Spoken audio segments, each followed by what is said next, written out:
Добро пожаловать в мой канал.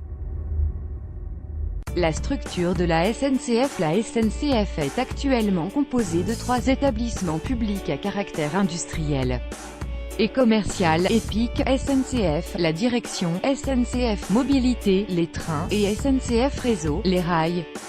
Le gouvernement a l'intention de la transformer en une société nationale à capitaux publics, dont les titres seraient incessibles, plus intégrés. Le statut actuel assure en effet une garantie illimitée de l'État, ce qui est jugé incompatible avec l'ouverture à la concurrence pour SNCF Mobilité et déresponsabiliserait SNCF Réseau, dont la dette peut s'envoler sans contrôle. Le modèle mis en avant est celui de la Deutsche Bahn allemande, approuvé par les autorités européennes. Celle-ci est composée d'une holding chapeautant plusieurs filiales dédiées aux différentes activités.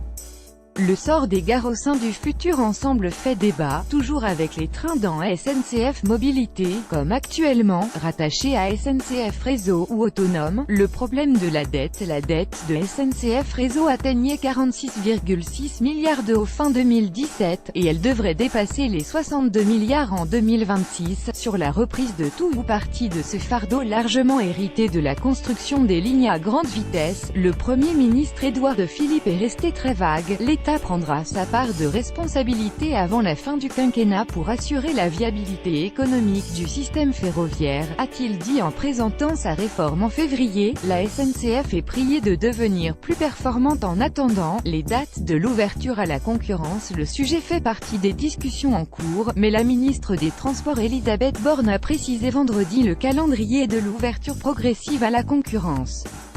Seules les régions seront concernées dans un premier temps, à l'exception de l'Île-de-France. Elles pourront organiser des appels d'offres à partir de décembre 2019, mais aussi continuer d'attribuer directement des contrats à la SNCF jusque fin 2023, pour une durée maximale de 10 ans.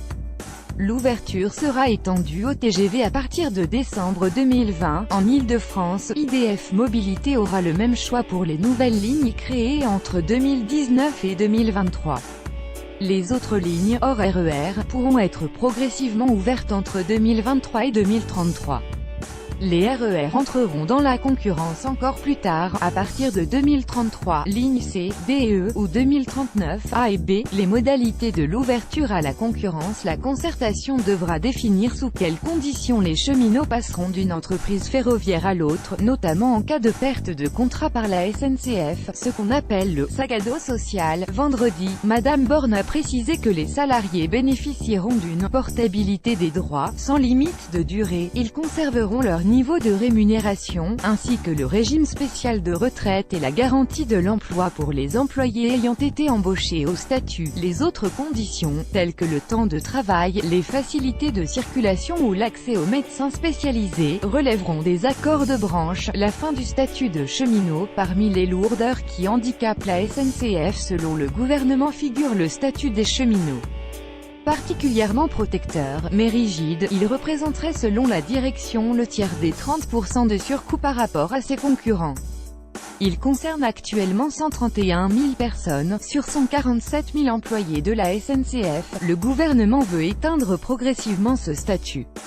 À partir d'une date qui reste à préciser, les nouvelles recrues seront embauchées dans un cadre contractuel qui reste également à négocier. L'organisation interne de la SNCF. Le gouvernement exige de la SNCF qu'elle soit plus efficace, et les dirigeants du groupe public devront lui présenter avant l'été un projet stratégique, afin notamment d'aligner ses coûts sur les standards européens. Le patron de la SNCF Guillaume Pépi a indiqué qu'il comptait négocier avec ses troupes un pacte d'entreprise. À l'image de la Poste, il compte investir dans la formation et le numérique, veut des métiers moins cloisonnés, une organisation du travail plus souple, notamment au plan local, une plus grande productivité industrielle, une décentralisation du dialogue social et, in fine, une réduction des coûts.